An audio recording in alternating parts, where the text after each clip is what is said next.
escravos dominavam a paisagem também nos feriados e fins de semana. Usando roupas coloridas, enfeites e turbantes, reuniam-se no Campo de Santana, nos subúrbios da cidade, onde, em grandes círculos, cantavam e dançavam batendo palmas, como relataram os viajantes J. Parrilha Robertson e William Parrish no livro Letters on Paraguay. Todos os sábados e feriados, os quais são chamados de dias de festa, massas de população negra para lá se dirigem, chegando a um total de 10 ou 15 mil. É uma recreação muito curiosa e oferece um espetáculo singular de alegria, tumulto e confusão, que provavelmente não é possível ser visto na mesma escala em outro país fora da própria África. Bem-vindos ao nosso podcast Histórias que Ninguém Te Conta, da Agência Pública. Sou Mariana Simões e essa voz que vocês ouviram agora é da cantora Anelisa Assunção. Ela narra trechos do livro 1808 de Laurentino Gomes para o nosso aplicativo Museu do Ontem. Ao longo desse podcast, usaremos o Museu do Ontem, aplicativo da Agência Pública que mistura jornalismo e gamificação para andar pela zona portuária do Rio de Janeiro e descobrir fantasmas escondidos da história do Brasil. Na verdade, é a primeira vez que a gente faz um podcast, então a gente está convidando vocês para conhecer e imaginar com a gente o Porto do Rio de Janeiro. Estou aqui com a jornalista Gabriele Rosa, ela fez o aplicativo também. Olá, ouvintes! Gosto muito desse áudio da Anelisa Assunção, porque o áudio lembra que as grandes contribuições para a vida musical e cultural brasileira surgiram com a população negra. Eu acho que é importante a gente falar, para os ouvintes, que na verdade a gente tinha inicialmente pensado em falar sobre a cultura negra no primeiro episódio do podcast, mas aí você falou pra mim, não, a gente precisa criar um episódio só sobre a cultura negra. Mara, exatamente isso. A princípio a gente pensou em falar sobre a contribuição africana para a identidade cultural brasileira nesse episódio sobre a escravidão, então quem não escutou já fica aí a dica para escutar o primeiro episódio, mas a gente resolveu separar, porque uma coisa é a atrocidade que foi a escravidão e outra é a participação africana na identidade nacional. A gente pode dizer que só existe uma população negra no Brasil hoje por conta da escravidão, mas também podemos dizer que só existe uma população negra no Brasil hoje, tão expressiva do jeito que ela é, por conta das resistências socioculturais desse povo. Hoje eu tenho muito claro que você reconhecer os valores ancestrais e culturais que te formaram é o mesmo que se descobrir e descobrir sua própria existência. E é por isso que é tão importante a gente falar hoje dessa resistência cultural. Eu acho que todo brasileiro precisa valorizar, as figuras negras que contribuíram para a nossa identidade nacional. A gente tem, por exemplo, a Tia Seata, que é conhecida como a matriarca do samba, e para mim ela é uma das figuras mais importantes para a gente entender a nossa história. Então a gente saiu à procura do Instituto Tia Seata, que fica lá na zona portuária, no lugar onde antigamente era o mercado de escravos. Quando você chega do lado de fora, você percebe que é uma casa pequena, ela tem um cômodo só. E na porta está escrito, que ali é o Instituto Tia Seata. A gente entrou lá para ver quem que a gente iria encontrar ali dentro.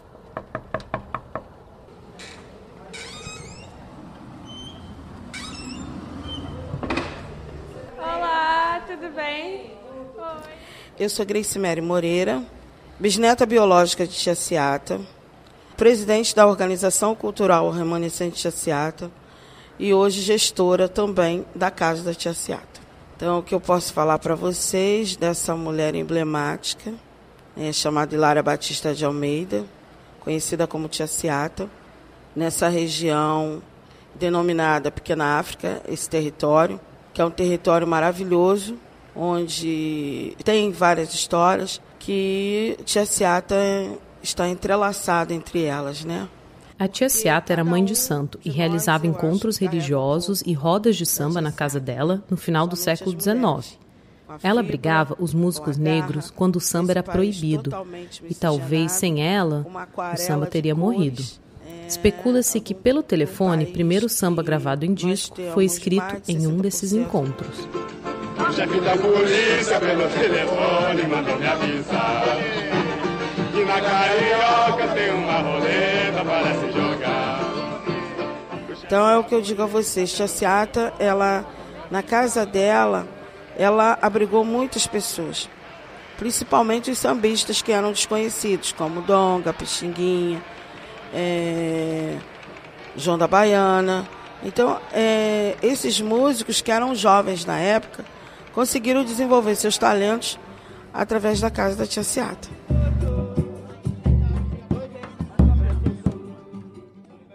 Essa é a Pedra do Sal, que é um ponto de encontro do samba carioca, um dos principais da cidade. É um lugar incrível, na verdade, né? Eu, quando cheguei no Rio de Janeiro, foi um dos primeiros lugares que eu fui e eu me apaixonei por ele. Para chegar na Pedra do Sal, você primeiro salta numa praça principal, você já começa a ouvir os sons, os barulhos do samba tocando lá no fundo, onde fica localizado a Pedra do Sal, e você começa já a ouvir o barulho dos vendedores tentando vender de tudo, bebidas, comida. É uma bagunça musical maravilhosa.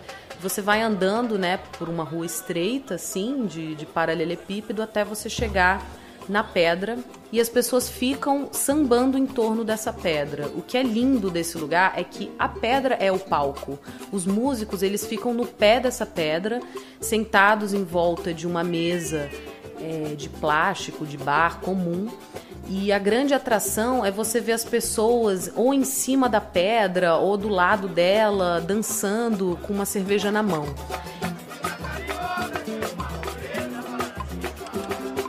Na época que o Brasil era colônia, os navios, eles atracavam naquela pedra e descarregavam sal ali. Porque, na verdade, o mar, ele chegava até a pedra, né? Então, ela ficou conhecida como Pedra do Sal por causa disso. Hoje, ela totalmente se transformou num polo cultural e musical, um ponto de encontro. E é legal porque você vai ali e você meio que lembra aquele significado histórico também. A Pedra do Sal é um dos berços do samba, né? E não só os primeiros sambas começaram ali, como o próprio carnaval. Os ranchos carnavalescos foram fundados no final do século XIX, bem ali perto. E uma frase do aplicativo que ilustra bem como eram os ranchos e como funcionava as danças, a música, é do pintor Jean-Baptiste Debré. A frase é bem curiosa, olha só. Classe inferior, composta de mulatos e negros livres, fantasiados em pequenos grupos escoltados por músicos, percorrem as ruas da cidade e, quando a noite é bela, prolongam sua excursão e acabam entrando numa venda e ficando ali até o nascer da aurora. Eu adoro essa frase do Jean-Baptiste Debré, porque, na verdade, ele está descrevendo isso no século XIX e ele podia estar descrevendo um bloco de rua de hoje, né? Você vê, essa tradição de ocupar as ruas é uma coisa que vem desde aquela época, que surgiu naquela época, como ele diz, com a classe inferior, composta de mulatos e negros livres. Esse grupo de pessoas é que iniciou uma tradição que ficou para hoje, né? Uma coisa curiosa, eu tive uma amiga estrangeira visitando aqui o Brasil, passou o carnaval aqui comigo, e eu avisei para ela, olha, você podia trazer algumas fantasias e tal pra gente curtir o carnaval quando você chegar.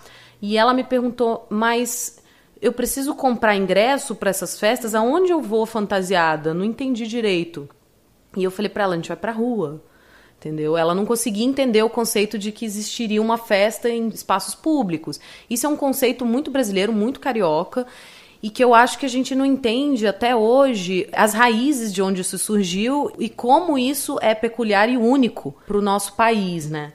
Exatamente. Eu acho muito interessante por isso, porque a gente vê como surgiu essa cultura carioca de ocupação das ruas. Só que uma coisa engraçada é que naquela época era uma forma de resistência também, porque a ocupação das ruas pela cultura negra era criminalizada. Então, quando não aconteciam nas ruas, o samba, eles aconteciam na Casa das Baianas, né, ali na Pequena África também, como a Tia Seata e muitas outras, para que o samba pudesse acontecer. Gabi, é interessante isso que você está falando, porque a Gracie Mary, bisneta da Tia Seata, ela falou justamente isso, que o espaço da casa dela era um polo de resistência. Ela contou um pouquinho pra gente de como era naquela época. É muito interessante isso, porque quando a gente lembra de uma época que a mulher nem votava e ela tinha essa liderança nata, de agregar as pessoas, de comungar, o respeito também, e os ciganos, os judeus, os islâmicos, também se reuniam na casa da Tia Seata. Então, é por isso que eu digo do respeito, porque cada um tinha a sua religião, a forma de se expressar, e na casa dela, as minorias se tornavam maiorias, né, através do respeito e da união que eles tinham. vai ter o que aqui agora? Hoje nós temos uma patuscada, ou seja, um encontro de amigos para fazer um barulho, uma brincadeira, sabe? Aí rola uma comida, rola um samba de roda, um ijexá, essas coisas assim, pertinentes à nossa cultura de um modo geral. E o que o pessoal estava fazendo aqui? Aqui nós estamos improvisando uma lona com medo de chover. Agora, aqui dentro, quando você vê, eu tenho uma nascente. Uma nascente em pleno centro da cidade, dentro de um casarão do século passado. Porque aqui era mar, não era? Aqui era mar, será? Essa região aqui? Acho que era. Parte de mar, sim. Na época do Império, foi um ponto praticamente de venda e engorda de escravos. Tá? Aqui morou uma família escravatista. Essa família perdurou aqui até os idos de 1870, aproximadamente. Daí, o poder vigente na época já assumiu. Aí chegou a ser uma brigada de incêndio e depois foi um centro de pesquisas da saúde sanitária. E depois veio a ser uma sede do Corpo de Bombeiros, e depois ficou no ostracismo até o abandono total. Encontramos Carlinhos de Oxoguian sem querer. Ele é presidente do Afoxé Filhos de Gandhi, um dos primeiros blocos afros do Rio de Janeiro. A gente caminhava ali na área onde antigamente funcionava o mercado de escravos, na zona portuária, quando a gente encontrou um casarão velho, cinza, caindo aos pedaços. Um letreiro na frente da ruína sinalizou que ali era a sede do Filhos de Gandhi. A casa não tinha nem telhado nem janela. Tinha apenas uma porta velha, descascando. Entramos sem saber o que íamos encontrar e acabamos conhecendo a história do Filhos de Gandhi. O nosso Afoxé é fundado em 1951, 12 de agosto de 1951, por homens negros do cais, vindos de Salvador, e que onde haviam fundado o Afoxé Filhos de Gandhi, Salvador, em 1949. 2 anos depois eles vieram para a estiva aqui no Rio, e aqui, junto com o povo da casa de Seu Ninô e esse povo do cais, foi fundado um grupo para que levasse a parte pagã do candomblé para as ruas, em forma de divertimento, e fundaram o Afoxé Filhos de Gandhi. Dali para cá, de 1951 até hoje, nós participamos de todos os eventos culturais da cidade do Rio de Janeiro, fazendo essa resistência cultural afrodescendente. Aqui, nessas ruínas de nossa sede, foi o que nos restou depois de tantos anos. E aqui você encontra a maioria do povo de candomblé aqui dentro. Por exemplo, nós temos todas as nações afrodescendentes e seus cultos e seu folclore aqui dentro do Afoxé. Aqui se encontra a nação de Jeje, Jejifon, Mauí, Jeje da Romé, Savalu, nação de Queto, Angola, Ijexá. Então, essa cultura nós procuramos preservar com todas as forças que nós temos. Mãe Meirinha foi bem rápida. Amarrou um pano branco na roupa e colocou alguns colares fios de conta coloridos no pescoço. O mais triste disso tudo é saber que eles não param, disse, enquanto prendia um tecido também branco na cabeça. Estava pronta com sua vestimenta de mãe de santo. Sinalizou que poderia começar a entrevista e se apresentou. Sou Mãe Meirinha de Oxum. Fui iniciada no candomblé há 36 anos. Sou filha de Mima de Oxóssi, do Ilhê Axé Obá Quetu. Há 1 ano e meio, Rosimere Lúcia dos Santos abriu um terreiro de candomblé em Belfor Roxo, município do Rio de Janeiro, na Baixada Fluminense. No dia 27 de setembro, completou 51 anos e, naquele mesmo dia, seu terreiro foi invadido e incendiado. Esse é um trecho da reportagem Os Santos Perseguidos, que a Gabi fez para a Agência Pública. Conta um pouquinho, Gabi, sobre essa reportagem que você fez. A gente fez essa reportagem em agosto e setembro de 2017, quando uma nova onda de ataques a terreiros de candomblé e umbanda ocorreram na Baixada Fluminense. E a gente viu que, em 5 anos, as denúncias de discriminação por motivo religioso no Brasil cresceram 4.960%, de 2011 para 2016. Você falou aqui um trecho, Mari, sobre a Mãe Merinha, né, que teve a casa incendiada lá em Belford Roxo, mas outros casos me impactaram muito. Um deles foi de uma mãe de santo que conta que ao longo da história ela precisou se mudar para conseguir se manifestar religiosamente. Então, assim, ela era de um bairro e aí ela precisava sair porque os vizinhos tinham invadido sua casa. Aí ela teve que fazer esse trabalho, assim, praticamente de 2 em 2 anos ela precisava se mudar para conseguir cultuar a religião. Então, para mim, é muito forte isso, né? Eu acho muito simbólico essa história, porque mostra como a cultura negra, né, como o candomblé, que é símbolo da cultura negra, ele precisa se afastar para conseguir acontecer, para conseguir existir, né? É muito interessante, porque ali na área da Pedra do Sal surgiu, em 1886, o terreiro de candomblé mais antigo do Rio, que é o Ilê Axé Opô Afonjá. Ele foi fundado por Eugênia Ana dos Santos, conhecida como a Mãe Aninha. E ela não é lembrada nos livros de história, né, como a liderança religiosa fundamental que ela foi. E é curioso também porque hoje, justamente, esse terreiro ele ainda existe, mas ele foi afastado. Ele hoje funciona na Baixada Fluminense, bem longe de onde ele surgiu, no centro da cidade. Então, por conta de perseguição, ele teve que ser realocado para longe do local onde ele surgiu. A gente pode dizer que todas as vítimas de intolerância religiosa, as mães de santos, são filhas e netas de Tiziata, né? Não biológicas, mas como a Grace falou, são as herdeiras espirituais dela.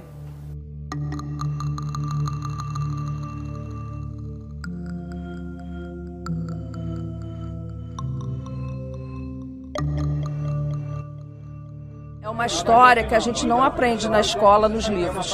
Nossa região é muito rica, as pessoas não têm realmente ideia da importância que é essa cultura de matriz africana para a construção do nosso país. As pessoas acham que foram só negros escravizados que vieram para trabalhar. Não, eles trouxeram muito conhecimento, muita cultura. Então, é um universo muito grande que as pessoas ainda não têm noção, entendeu? E eu acho que a gente tem que ajudar a divulgar isso, né? Dessa preservação pela importância que tem. Essa é a Mônica da Costa, superintendente do IFAM, Instituto de Patrimônio Histórico e Artístico Nacional. Eu acho que vale mencionar como a gente conheceu a Mônica. Foi curioso, porque ela estava participando de uma grande comemoração que estava tendo ali no centro da cidade, em uma das linhas do VLT, que é um bondinho moderno que transita pelo centro do Rio. A linha 3 do VLT ia trocar os nomes de suas estações para nomes de matriz africana.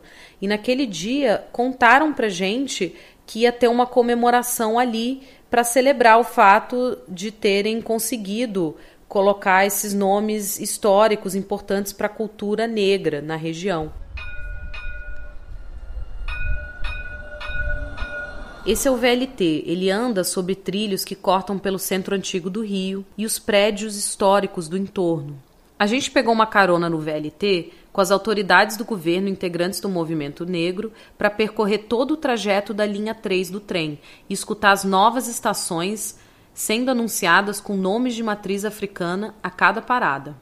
Meu nome é Luiz Eduardo Negro Ogum, eu estou presidente do Conselho Estadual do Direito do Negro, CEDINE, e sou integrante da Comissão Pequena África, que é as entidades do movimento negro que se uniram para trabalhar e lutar por essa nossa preservação, por essa reparação que nós estamos hoje comemorando.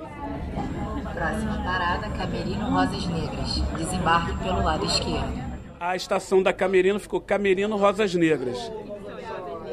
Rosas Negras é um movimento abolicionista feminino das mulheres negras de ganho do século XVI, XVII e XVIII, do qual elas trabalhavam, quituteiras, lavadeiras, todas as formas de ganho, e os lucros auferidos com esse trabalho dela, elas se juntavam e compravam a alforria de negras e negros de outros espaços.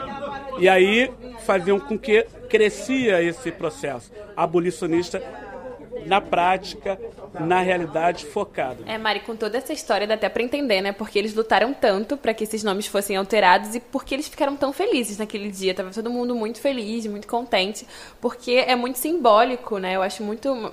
tem uma significação muito forte alterar os nomes para lugares que foram marcantes para a história, para a cultura negra, né? Porque também é uma forma de você preservar a história. Porque imagina, você pega o VLT no centro do Rio, que é uma coisa muito utilizada, é um veículo muito utilizado ali, e na hora de você descer, você descobre que ali perto tinha um cemitério dos Pretos Novos, ou você descobre que tinha algum espaço de cultura negra forte. Então é uma forma de preservar essa memória, né? E reforçar que ali sim tem uma história negra que precisa ser reconhecida e precisa ser valorizada. Inclusive, uma das primeiras coisas que a Gracie Mary, né, a bisneta da Tia Seata, falou pra gente, quando a gente conversou com ela no Instituto Tia Seata, ela disse que ela estava cansada de ver a Tia Seata ser lembrada só pelo samba, né? Ela comenta que existem vários outros legados da cultura afro-brasileira que são esquecidas. E posso dizer também que Tia Seata não é só a matriarca do samba, como algumas pessoas têm ela como referência. Tia Seata é além disso. Tia Seata foi uma mulher também empreendedora, porque foi a primeira mulher a botar o seu tabuleiro de baiana, de tabuleiro com quitutes, com roupas de baiana. Porque isso não existia na época. Como a Gracie Mary diz, a Tia Seata, ela foi precursora da venda de quitutes nas ruas cariocas. Você ainda vê traços desse legado até hoje, porque existe ainda uma cultura muito vibrante na zona portuária, cheia de vendedores ambulantes, vendendo de tudo. Você também vê música, espaços de resistência e personagens interessantes, como esses que você vai conhecer agora. É o fenômeno das vendas aqui do Boulevard Olímpico, é o picolé mais vendido do Rio de Janeiro. O geladinho, boa tarde. Esse é o coco gelado e doce. Esse é o coco do nosso amigo chamado Madureira. Coco geladinho, coco bom, docinho. Vem que tem coco gelado. Esse é o coco do Madureira. Eu faço música de preto de todo jeito, do jazz ao ijexá, do jongo ao R&B, assim. A gente gosta muito de trazer referências africanas, diaspóricas para o nosso som, assim. Então a gente pega muitas vezes uma música que é um clássico super conhecido da música brasileira e transforma ela em reggae, bota um jongo no meio. Ironicamente, eu nasci com o nome de um dos bairros da região, né? Qual é o seu nome? Juliane Gamboa. E aí todo mundo, por eu cantar, acha que é meu nome artístico e nem é. Mas enfim, eu me sinto muito conectada com esse lugar aqui. E sobre esse lance de quando surgiu o samba, né, que ele era não só proibido aqui, mas visto como vadiagem em qualquer lugar, né, menos na casa da Tia Seata. E aí eu acho bacana, eu vejo essa importância da gente criar os nossos espaços. Da gente estar em todos os espaços, mas também da gente criar os nossos espaços de cultura negra, de resistência. Hoje eu vejo espaços aqui ao redor como a Casa do Nando, não sei se vocês conhecem, que é um lugar, um quilombo urbano, assim, basicamente, onde as pessoas negras têm privilégios, onde a gente chega lá e faz o nosso som, e toca um instrumento, e, enfim, rolam diversas atividades. A Casa Omolocum também, que é essa casa que traz a comida de orixá como uma experiência que você pode ter no seu dia a dia, mesmo que você não frequente um terreiro, um candomblé. E tem música, e também tem exposição de arte.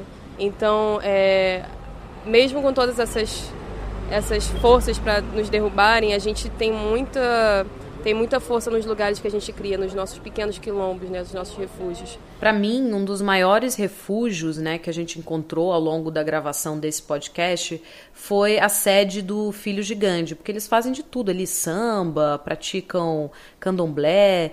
E é engraçado, né, Gabi? Quando a gente foi lá, eu nunca vou esquecer que na hora que a gente estava saindo, o presidente lá do Filhos de Gandhi falou pra você, tentou te chamar pra desfilar junto com eles, né? É um pouco isso, né? Essas histórias acabam trazendo também um pouco da nossa vivência com o samba, né? Queria que você contasse um pouco, você que cresceu na Vila Isabel, como é que era a sua infância lá no berço, né, de uma das maiores escolas de samba do Rio de Janeiro. Eu moro em Vila Isabel, né, bem perto da quadra da Vila, e uma das histórias mais marcantes que eu tenho do carnaval foi quando a Vila foi campeã. Eu acho que foi em 2006, 2007, mais ou menos.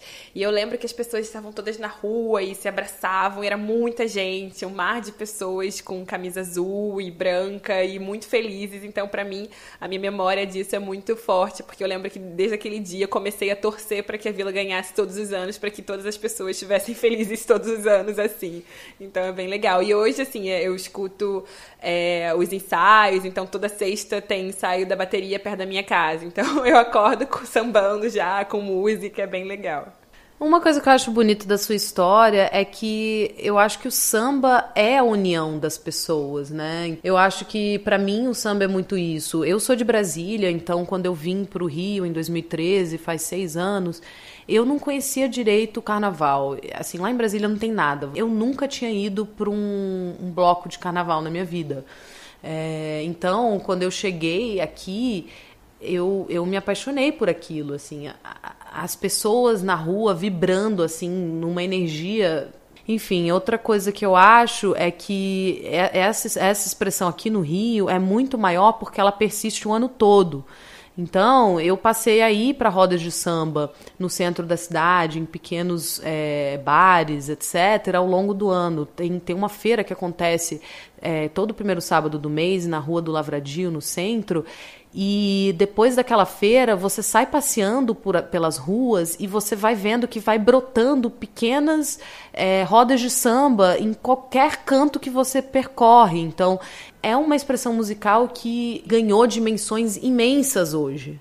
E uma das coisas que a gente percebe hoje, né, que o samba é esse símbolo da identidade nacional, como a gente já falou, mas ao mesmo tempo ele é desvinculado com a cultura negra. Então a gente olha hoje para o Rio de Janeiro e olha como acontece o carnaval no Rio de Janeiro e ele é muito embranquecido muitas das vezes, né? Então, assim, a Grace e outras pessoas que a gente conversou, eles mostram que é importante a gente sempre voltar para trás, né? Tipo, voltar e olhar para onde surgiu, para como começou, quem foi que começou, quem foi que resistiu nesses primeiros momentos, para que a gente hoje possa fazer o samba, né? Fazer o carnaval acontecer.